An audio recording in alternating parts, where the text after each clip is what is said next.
When you sit down after a course or after reading a book or during a course or during reading a book and you list out things, think of it as brainstorming. You're mind mapping what could be. Welcome to the On Purpose Investor Podcast with your host, Eric and Tiffany Vogel. We spent several hard years building a rental property portfolio so we could have more time with our family and live our ideal life. Finding your path can be difficult, so we're here to help guide you along the way with lessons, tips, and tricks to design and implement your dream life through real estate investing. Now sit back, turn up the volume, and get ready for this episode of the On Purpose Investor. Hey Pathfinders, welcome back to the On Purpose Investor Podcast with your host Eric. Wow, and Tiffany. Oh, I had to add a little bit of oomph into it. Okay. Because I'm excited about today's episode. Great. Today we're going to be talking about education and the value of education. Kind of kick this one off in the right direction. Education is important. You should go to school. School is not for fools. School is important. All I think of is School of Rock. And just, I'm on a bill sitting on Capitol Hill and getting your edumacation. You said School of Rock and I immediately thought Jack Black. Oh. Or is it School of Rock? It's Schoolhouse Rock. Schoolhouse Rock. Oops. That's right. Okay. Well, Jack Black was probably the appropriate thing to think of then. Yeah. Do you think Schoolhouse Rock does anything on real estate investing? I don't know. We should look. Probably not. Oh my gosh. Another thing to add to our products line. So we have the Delayed Gratification Care Bear. We have the Multiple Hat Sombrero. And now we're going to have a line of claymation videos, Schoolhouse Rock style, on real estate investing. So if there's anybody out there that knows how to make claymation, hit us up. Sounds great. I guess to start off, we, early on in our business, did not pay for formal education. And we're talking about education in the sense of educating in real estate. Yes. Not like going to college right. or graduating high school. Yeah. Which, if you're in high school, keep going. Yeah. It's worth it. Get the education. We didn't go to seminars. We didn't really invest in any formal mentors or anything. It was you, me, a couple books, and some podcasts. Right. And on the last episode, we talked about how we shut down life. Yeah. And we just immersed ourselves in the podcast, in the books, in the audio books, and the video training that was free right. on Bigger Pockets. We just immersed ourselves in stuff that was free. And it served us well, but we probably could have shortcutted a lot. But at the beginning, we were very invested in making sure it happened. We were both still working our jobs, and it had a hobby-esque feel to it. Yeah. It's like, yeah, we'll put some energy into this. We're actually going to put all of our energy into it, but we're not going to go dump some money into it because if it doesn't pan out, we don't want to have put that money Yeah, and out. we wanted to put every penny into the deal. If we could. I kind of think of Candyland. When you're going along, if you land on a certain space, you can shortcut like half the board and move ahead. Is that Chutes and Ladders? I've never played Chutes and Ladders. I loved Candyland. I like Chutes and Ladders. I always got the chutes. I've never won the game. Okay. Chutes and Ladders. I don't know how to play it, but I guess it's the same premise. The idea is you bounce around the board game, and if you land on a chute, you're back down to where you were. So it's the same idea of we could have taken some shortcuts by paying money, I think. So we want to talk today about the different types of education, and you can either pay for education or you can pay with experience. And to let y'all know, we paid with experience. In a lot of ways. In the beginnings. Yes. And we'll talk about how it worked for us, and maybe you don't want to go through that. Yeah. And so next week we'll talk more about how this applied in our business. Mm-hmm. But our first deal that we tried to make a true investment property, not the house Eric had lived in, but our first purchase for investment purposes was 9 months, and we never closed on it. We lost a couple $1,000s and learned a ton. So that was a $2,000 seminar that had we actually gone to a, let's say, $600 seminar, we would have been out $1,200 and saved us 9 months of frustration. That's right. But it was the path we took. It got us where we are, so we're no regrets there. But if we can help someone shortcut and I guess take a ladder instead of a chute and get to their goal a little bit faster, we want to do that. So let's talk about our free materials that we, soaked up all in the beginning. Yeah. So we were heavy into podcasts, heavy in Bigger Pockets and reading materials out there. Anytime they had something Brandon would mention of free ebooks, Yeah. We'd go read those. We attended all the webinars, the free webinars that they would put on. Yep. And we went to our local meetup. That was $5 a meeting, or actually it was $2 a meeting back then. So Inflation. Yes. So we would spend $4 a month on that education. But we dove deep into the free materials that were out there and books. There's so much value in podcasts, I think. And that's why we wanted to start this podcast, because you can reach a lot of people in a way that's not very intrusive. We take up 30 minutes of time a week from you, but we hope that it's providing a lot of value and getting you thinking differently. Yeah, the whole purpose of the On Purpose Investor podcast is that you can hear what we have gone through and hear what has worked for us and hear what has not worked for us and either apply it or not. Yeah. And Tiffany exits each episode with you only get one life, and it's important that you do it on purpose. The things that we talk about each week, they are things that have been huge for us. And education was definitely one of them. Yeah. So what's another free avenue for people getting into it? I mean, we got the podcasts, we got the free materials on Bigger Pockets. I know there are a lot of coaches and stuff out there that do free little intro classes. Yeah. And just little plugs to get you to take their courses. And, just go out there and explore. There are a lot of different educators out there, but buyer beware. There are a lot of, what's the word? Not scammer, there's another word for the... I can't read your mind. The coaches that just have big sales pitches. I don't know. If they're on a yacht with a bunch of bikini-clad women, it's probably not the guru for you. Maybe one day I'll be that guy, and you'll be in a bikini behind me. Right. No. Maybe not. All right. So moving on. There's one more thing for free. Oh. And if you don't have Audible, if you jump on Amazon's Audible, you can download your first book for free. That is something that I found as just a little tip. If you don't have Audible and you haven't downloaded a book before, you can get your first one for free. Well, and how much is Audible? It's $15 a month? I think it's $15 a month, and you get 1 credit a month. Yeah. And you can use that credit for any book. And that ties to books, whether it's a physical book or audiobook or Kindle book. I mean, Kindle books are $10. Audible's $15 a month. And books are whatever the price of the book is. Yeah, and they're usually under $20, I would say, for most paperbacks. Yeah. So let's get into books. Let's talk about some books that we've read and recommend. Well, I just want to say books are a little bit more expensive than free, but they're still so low cost. So we also went to the library a lot, which I guess we could throw into the free category. Yes. So our library where we are it's a smaller county. I mean, it's a good size, but I wound up getting and paying for a library card in one of the counties on the north side of Atlanta that has a lot more people in that county. And I want to say it's like $30 a year or something for a non-resident library card. I don't ever go there and get physical books, but they have a really good ebook selection. So that's another thought, is potentially finding an area near you. I have to go in person to renew my card, so you don't want to necessarily do something across the country, but find a library that's in a county that's bigger than the county you're in and have access to more books that way.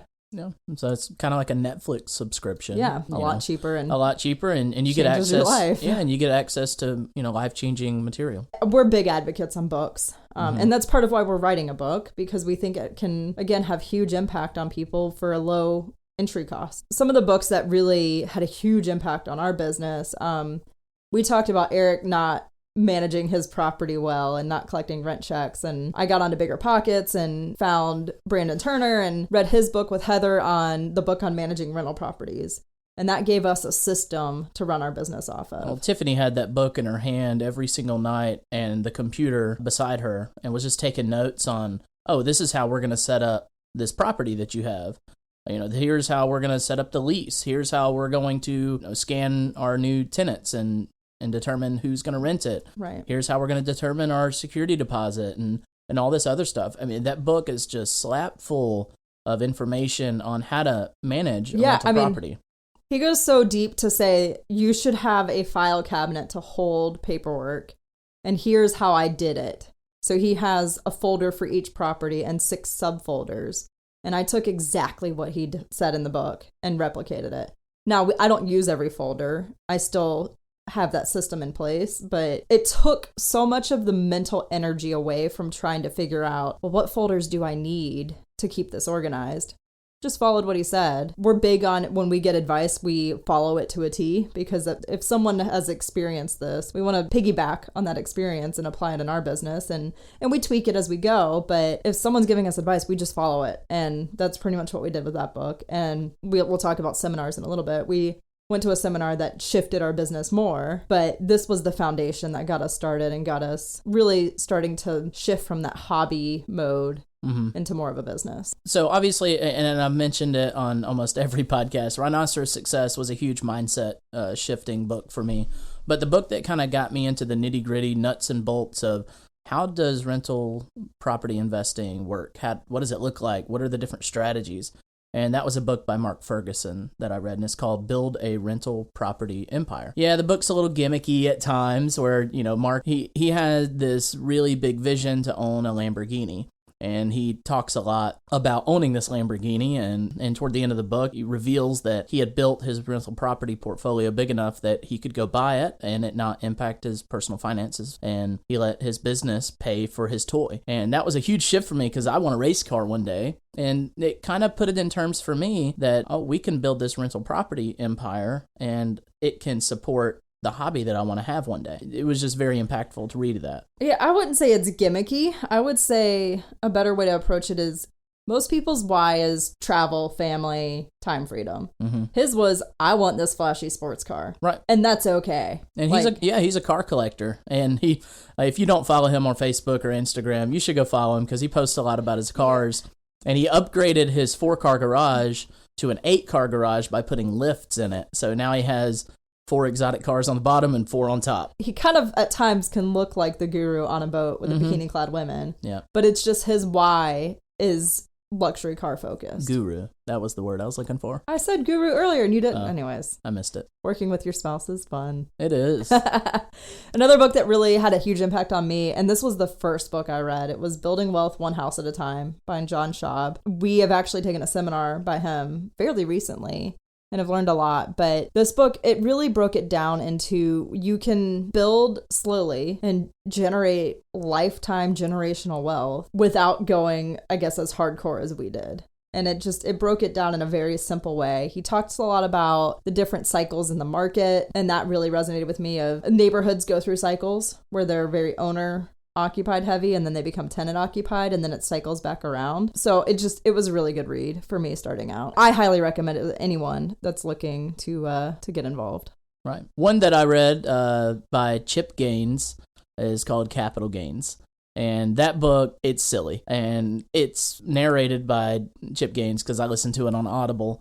And when you listen to Chip talk, I mean, if you ever watched their show back in the day when they had it, what network was it? It was on HGTV back then. It was on HGTV. Before they got their own network. Now they bought the network and it's called Magnolia TV. The book is great. It tells the story of all the hustle that they went through, all the crazy stories that Chip did when he drove down to Mexico with a beater truck and his dog, and Joanna calls him, tell him to get home, and he drove through the night to get home and was in trouble, and it was just a good story. It was relatable for you. It was quite relatable to hear the hustle that they went through, because you see them on TV and you're like, oh, they got it all, but they're just like me and Tiffany, they're just like you and anyone listening. They all put their pants on one leg at a time.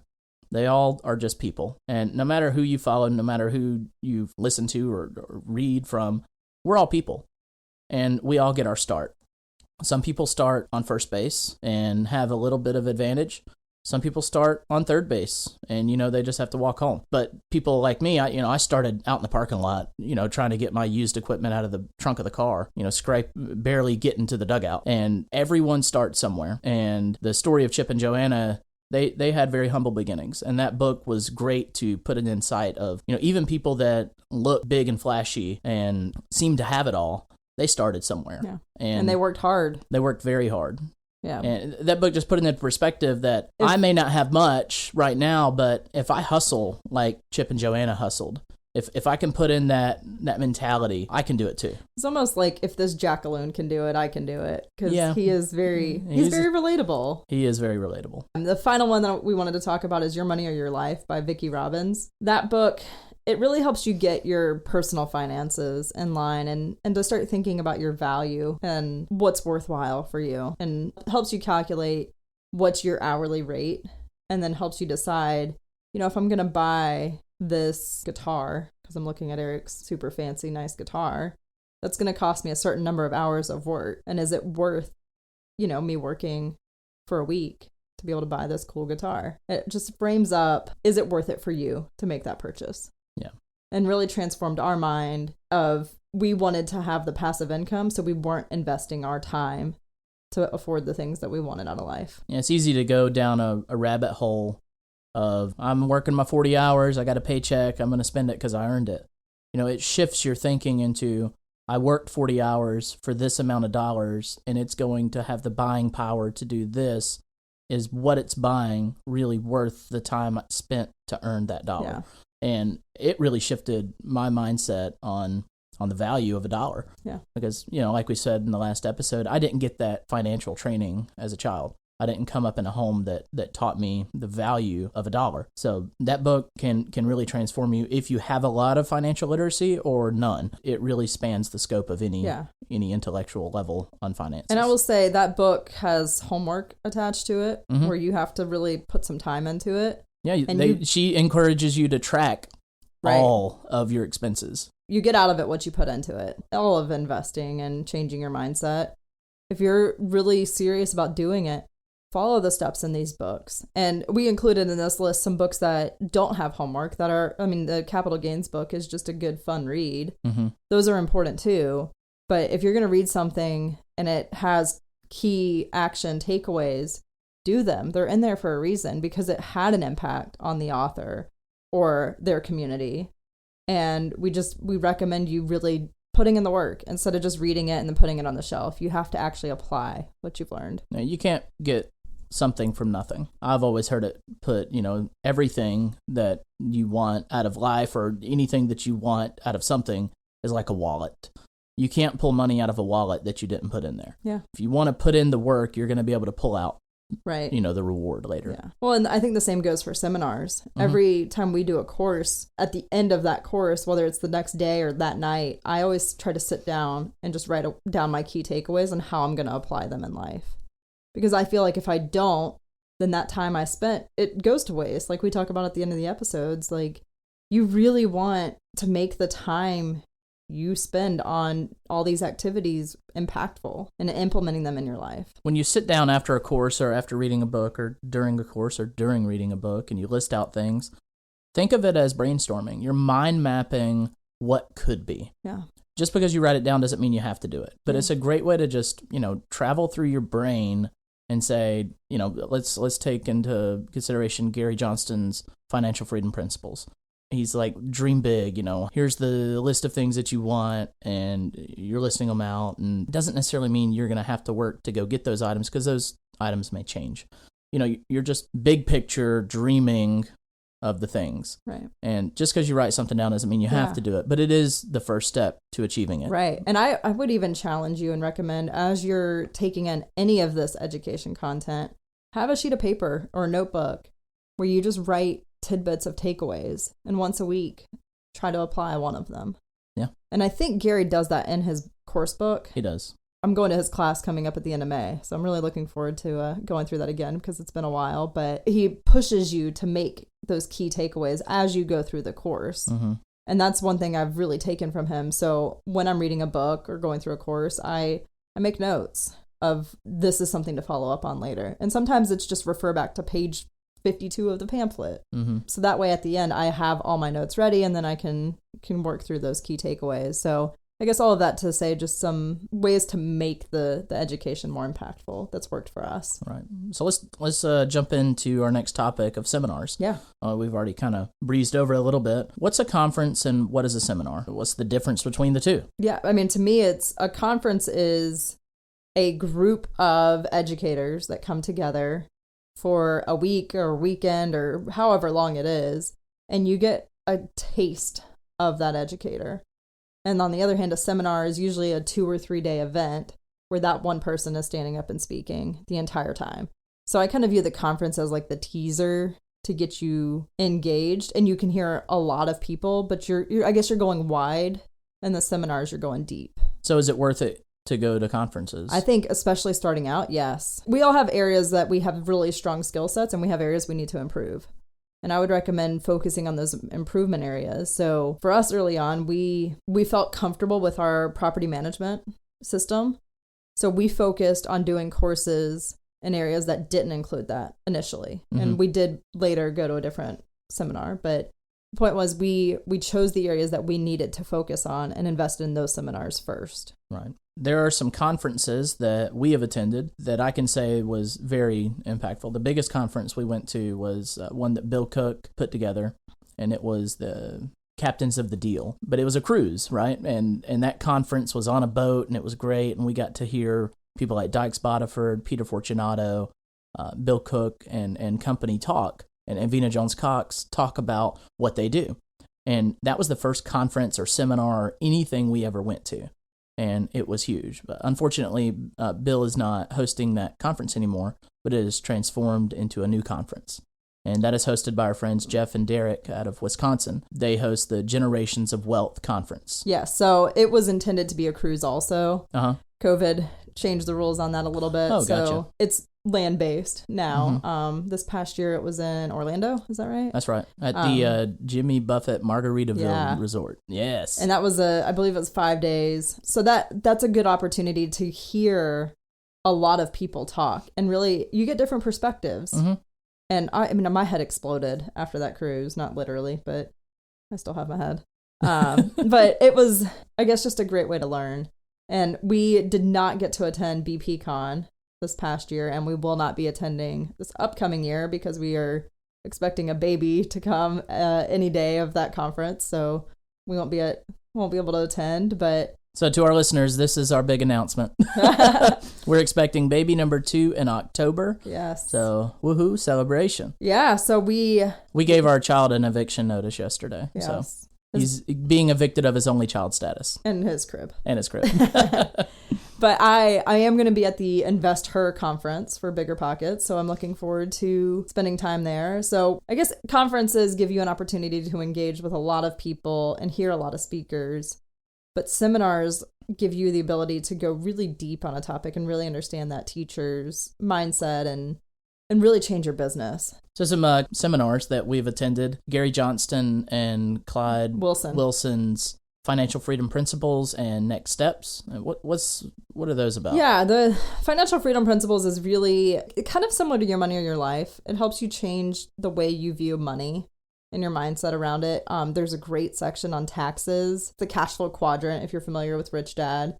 So how being self-employed taxes you versus being a W-2 employee versus an investor. I have a background in finance, so I expected to not get a lot out of it. I thoroughly enjoyed it. I learned a ton. So no matter how much you know in finance, you can still learn something. Yeah, and if you go to that seminar, you get a financial calculator and you learn how to use it. Yeah. So if you're, structuring a deal, you know how to use a financial calculator and play with the numbers and see, I'm going to change my interest, or I'm going to change the number of payments, or, he gets really into, change the first 15 payments and then change the later payments and sell the first payments. And he gets into a lot of very in-depth structuring techniques using financial calculator. Yeah, it just changes your perspective. And I got so much out of it that I am going back again this year. Eric, unfortunately, won't be able to attend because he's on military duty. But I will be going to the hotel in the evening. For the networking. The networking and hang out. I think it's Danny that says it, that there's 2 parts of a seminar. There's the course, and then there's the networking. Right. And Gary has said in the class, sometimes the networking is more valuable than what you'll get in the course. Yeah. And he's okay if you step out to have conversations with other investors. And we got a lot of value out of being in the room with them. Absolutely. And we stay up late in the hotel. I always go to bed early in general, but when we go to things like this, I'm up. I'm the party animal. It's hilarious. She's a different person. Yeah, I'll stay up till 2 and I know I'm going to be tired the next day, but I'll catch up on that sleep later because investing in those relationships is important. And I'm an introvert. Sometimes it's painful to sit and have conversations for hours and hours and hours. But it has been what has helped us push forward on our business. Right. So even if you're uncomfortable and want to go back to your room and watch Netflix or do something else, stay for the networking. Even if you sit at a table by yourself and you just have to wait for someone to come talk to you, you're in the room and someone is going to come talk to you. Or take the initiative and approach somebody and say, hey, I'm new, but would love to hear how you found out about this meeting, or what do you do for work? Or, there's so many questions you can ask. Have a go-to couple of questions if you're not a very talkative and extroverted person. People like to talk about themselves. So just ask a couple questions and people will get going. Overall, people that attend these seminars, especially the ones we're mentioning, are really good people. Yeah. There's an overarching air of, I want to share my knowledge, I want to share my experience, or I just want to share with other people. Yeah. All right. So continuing on, we have followed Bill Cook a lot and have learned a ton from him, starting with the cruise through other seminars. He does a lot on creative deal structuring and options. And door knocking. Yes. Yeah. Good stuff there. Pete Fortunato. Go search YouTube for Pete, or we can put it in the show notes. He's a different animal. Listening to him, you have to pause it at times when you're watching a video and just be like, what the heck did he just say? Well, yeah, and you kind of have to frame it in the sense that, Pete rode around with Jimmy Napier and Jack Miller, and that was his circle. Who are those guys? So Jack Miller is king of real estate investing in the South, in the Florida area. They call them Millerites, people that follow Jack Miller. And if you don't have any knowledge of Jack Miller, go Google him. Yeah, he's got a website where all of his content, it's a very low fee to get access to it, and you get a lifetime membership. We'll put a link to that website in the show notes. We have a lifetime membership to it, and occasionally I'll go and just dive in and listen to Jack Miller talk. Yeah. He just had a way of talking that was very in depth and just explored insane creative deal structuring and just ways of taking down deals and structuring deals. But, Pete Fortunato was one of the guys that rode around with Jack Miller and Jimmy Napier. And Pete just views the world differently. That's right. Getting just insight into his perspective will transform how you think about real estate and government policies and a lot of other things. He has a seminar that he does on capitalism. Yes. And it's it's very enjoyable. I have learned so much from him. Just every time I take another class or hear him speak, you gain a little bit more knowledge. So when you first listen to him, it's like drinking from a fire hose, no matter how experienced you are. Every time you get a little bit more insight, and then you're just sitting there like, oh my gosh, I can't believe that's what he's saying. It's mind-blowing stuff. Even if you're an experienced investor, I highly, highly recommend listening to Pete, because he has a different viewpoint than most people. Also recommend Dykes Boddiford. He is really great on the lending side. I took his hard money lending class probably a year or two ago now, and we have not done any loans ourselves yet, but it helped me as a borrower to understand how the lender views things, and just, I guess, put things into perspective for me in a different way. So I get to see both sides of a deal now. And his website is assets101.com. Yep. And, all the people that we're mentioning, we are going to put their info on the show notes. Yeah. And I would say finally, Vina Jones-Cox out of Ohio. She has great content, especially on the wholesaling side. She does a lot with creative deal structuring also. She is very inspirational in her approach, and she doesn't take a lot of crap from anyone, and she pushes after her goals, and she's a boss. She's successful. Yeah. You forgot to mention David Tilney.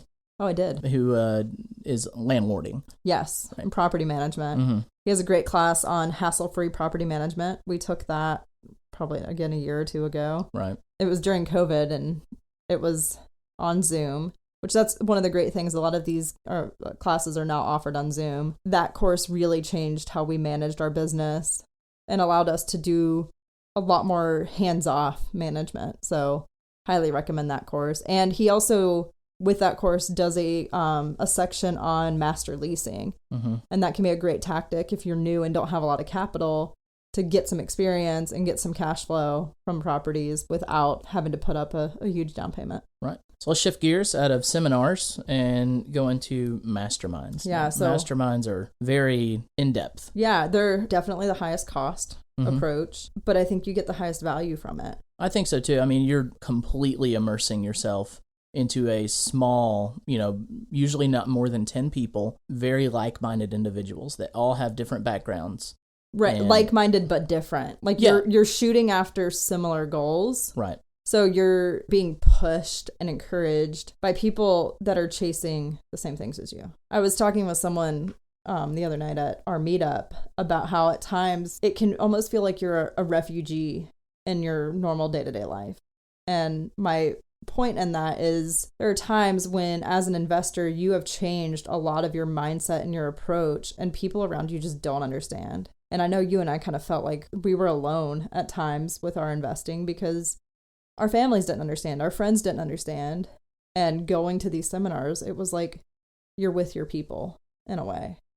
And I think the Mastermind helped connect us with other investors and shifted to where we have friends now that are investors. And they're all over the country. Yeah. And so the Mastermind we were a part of is Jeff and Derek. They're out of Wisconsin. It's called the Circle of Trust. And that was a life-changing mastermind that we were a part of. And we were challenged in ways we never knew we needed to be challenged. We were driven to make decisions about our business, about another business we had.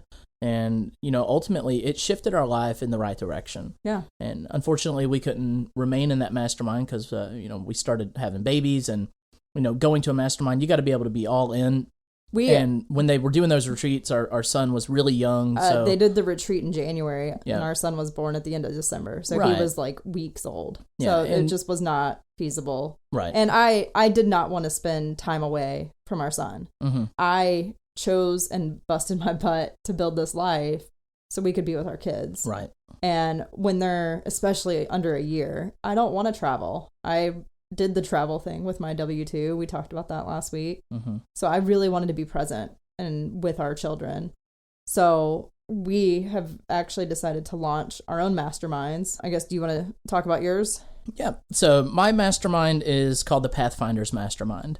And the Pathfinder name, which I use at the beginning of every episode, it's what I identify myself as and what I hope you identify as well. That we're all on a path, that we are on this journey together or by yourself to reach your dream life. And our book, The Pathfinder's Journey, is all about becoming a Pathfinder. And so the Pathfinder's Mastermind, it's all about helping you to become a Pathfinder. Being a Pathfinder means that you live each day with extreme intentionality. That will lead you to unlock a life that you could only previously dream about. Discover your true potential by investing in yourself and joining that elite group of like-minded entrepreneurs. So in that mastermind, hopefully what you will gain out of it is that you'll share successes and failures on a monthly Zoom meeting with the group. You'll do one-on-one mentoring with me as your coach. We'll do that once a month. There'll be 2 destination trips within the year that the mastermind is kicked off. It will be to some location. It might be the beach, it might be the mountains, but it'll be a 3 to 5 day trip where we're turning off our phones, we're turning off everything, and we're going to focus on becoming a Pathfinder and really narrowing your vision on your life. The mastermind is for serious individuals and or power couples that really want to take the next step to establishing and building a life worth living. So that is my sales pitch for the Pathfinders Mastermind. I guess I want to add, the Mastermind is really mindset focused and digging deep into what you want out of life. Mm-hmm. Because when you're in a group like this, you're getting advice from someone whose goals are very different from you. At times it can be challenging because their why and their needs and their toolbox is different from yours. So it's going to be very much set up in a way where we talk about, okay, I am looking to build my business to this level. Because we have friends who have these massive portfolios, and that's awesome. That's not our vision. Yeah. We want to be lazy. We want the least amount of work. We're not trying to grow a big empire. So we want the $5 million portfolio, not the $500 million portfolio. So, I mean, like talking about Brandon Turner, he's someone that a lot of people are familiar with. Yeah. His business is way bigger than our vision, at least right now. Mm-hmm. And he has built systems and a team to make it what he wants. The advice that someone should give Brandon is very different from the advice we should receive. Right. So this mastermind is going to be framed in a way that as people are giving their 2 cents, they're keeping in mind that individual's why and vision and direction. It'll be very guided, very structured in a way that it'll be tailored to the members. Yeah. To make sure that we are preparing the right material that will help you to reach your next steps. Yeah. Now tell them about your mastermind. Yeah, so mine's very different. As a woman investor and then becoming a mom, my identity had shifted a lot. And I want to create a group for women that's very family friendly. And it's not necessarily just for moms. The idea is, I don't want to be in a group that's heavily men, because it puts me in an awkward situation at times, because if I want to have a one-on-one conversation, I'm having a conversation with another man. For our relationship, that's a boundary that I just don't think is appropriate. Just personally, I'm not going to go out to dinner or have coffee with another man from our mastermind. Mm-hmm. That's just a boundary I've set. Right, wrong, or indifferent. That's who I am. Right. So I want to be in a group where I can go out with my fellow mastermind people and it not cross a boundary that I have set. I have faced situations where I'm treated differently because I'm a woman. And there are things in our business that I am better at than Eric. But individuals in our community would rather talk to Eric than me. And it was frustrating. So I want to be able to help support women who have experienced similar things, like working with a contractor and they're overbidding you just because you have a ponytail. Like, it's just, right. It's silly. So, and I guess men can have ponytails too. I call it a man bun. Yeah.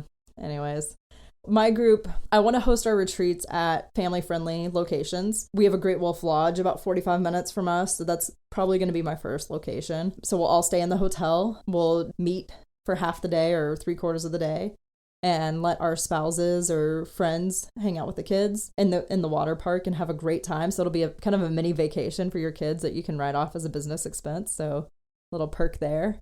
And we, as the women, will meet and really dig deep into our businesses, but it's structured in a way that is family focused, because we're going to have another baby. I'm going to be nursing. I can't just send the baby away for a week while I go do something. So really just trying to build a group for women and moms in particular. And with this group, we'll do regular Zoom calls also, the twice a year retreats, and then also quarterly one-on-one calls to really dig deep into your specific problems. Our plan is to launch these in the coming months. We're still kind of building out the infrastructure and the framework, but we're really excited to get these off the ground and offer value to you, our mastermind attendees. It's not something we're trying to do for ourselves. We're trying to offer this because we see there's a need for this kind of a mastermind and really hope it will grow and help people. Right. And if you want more information on our masterminds, go to our website, entrepeneursInvestor.com, and you'll see a tab for masterminds, and just click which one you're interested in. There's the Pathfinders Mastermind and the On Purpose Mom Mastermind. Yeah. All right. So we have talked about education pretty extensively. So let's talk a little bit about the alternative of not getting an education. Kind of how we started. Yeah. Paying with experience. Yeah. So I think there's kind of a risk of losing money and not even knowing it. Right. I have a friend who I think they were hanging sheetrock, and her husband punched a nail and it hit a pipe. And then they had a slow plumbing leak that took 3 or 4 trips from the plumber and months to figure out. So then they had to tear the wall out, fix the leak. If she had just paid someone to do that job in the first place, they would have never had that issue. Right. The experience that she could have paid, the education she could have paid for would have been hire out your jobs. Right. And I did the same thing. I did all of the work myself. We just learned through experience. Yeah. And we didn't pay for these seminars that would have encouraged us, in order to scale either faster or smarter. You could just pay for those things to be done, because one thing you get in these seminars is the understanding that time is precious. And when you do things on your own and you're doing it by gaining experience, you're losing time. Right. And what you're giving up during that time is potential other deals and potential other learning opportunities. Right. We paid for some education through, like I was talking about, our first deal that didn't happen. It was worth every penny that we lost. You learn things more deeply and on another level when you're in it and invested and giving your time and money. Yeah, when you're out there doing things and figuring it out, you are learning it, like Tiffany said, on another level. And you learn it on another level in a way that you have a different set of expectations for the people that you pay to do it in the future. So when I pay a contractor to hang a interior door, I know what goes into it. I know that, it may look simple, but getting it lined up and getting it to swing the right way and getting it to latch properly without gaps, and it is a skilled job, and it takes, knowledge. And you can either just pay someone to do it, or you can spend the time to figure it out. Yeah. But you're giving up something while doing that. Yeah, and I think you can also gain experience without putting money into your own deal by finding someone that'll mentor you. and just following them around on their deal. So you're giving up time, which has a cost, but during that time, you're learning. Right. And I mean, we've had people shadow us and learn kind of how we approach things, and you can find someone who will invest in you and sometimes offer to pay them for their time, because experienced investors, their time is worth a lot. Like for us, I think our hourly rate that we look to gain on an investment has gone up significantly over the last few years, because that your money or your life, what's your life energy worth scenario has shifted. So for more seasoned investors, their time is worth a lot, and they're not going to just give it away freely. But if you can learn from others and mentors, it's another way to kind of shortcut the path. Right. So you can either pay for education or you can gain the experience by doing. Yeah. And you're paying for education by doing that, just in a different way. Right. It's not formal education. And offer free labor to these people, these mentors, because we don't have the time to do everything. But imagine early on if we had offered to file dispossessory paperwork for a seasoned investor. We would have learned so much. Oh, right. And going to court and learning that process. So we're offering to, help manage a renovation, or to help screen tenants. Yeah. There's a lot of things you can offer that will help you gain insight, that won't cost you anything. It's just giving up your time, but I think you'll learn on a deeper level than you would just going to a class. Exactly. All right. Anything else? No, I think we covered it all. Yeah, all right. Well, thank you all for hanging out with us and listening to us talk about the value of education. What lessons can you take away and apply to your life? Don't let the time you just invested go to waste. You only get one life, so live it purposefully. That's all we have for you today. See you next time. Are you ready to discover and build your dream life? Then it's time to become a Pathfinder. Head over to onpurposeinvestor.com and sign up for our newsletter to get tips and tricks to help you find your path and get the latest from our blog. If you haven't already, we'd really appreciate an honest review on your favorite podcast app. If you're enjoying this show, share it with friends, family, and fellow investors. See you next time at the On Purpose Investor Podcast.